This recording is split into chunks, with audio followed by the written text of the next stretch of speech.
Good morning mga kaagar. So, andito po tayo sa Matutong Highlands, Agarwood King Plantation.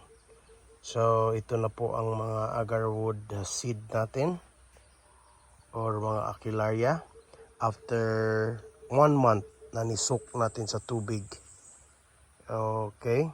So, nisok natin siya noong August 28. Then after a month, ito na siya. So again, isok natin ng 3 days. Then tinanim natin dito sa seedbed.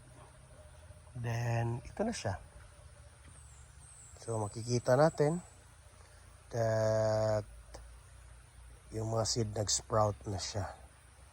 So ito na yung updates ng pagtanim natin ng agar seeds. So at this time, ito pang nag-sprout and some of the agar seeds ay hindi pa siya lumabas. So we're expected on the next 1 week or 2 mag full blown na siya.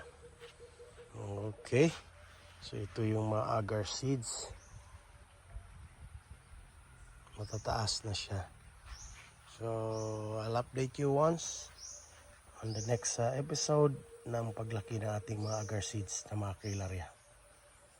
Galing dito sa Mount Matutum, Agarwood King Plantation. Ito si Tabang, Pilipinas. Salamat.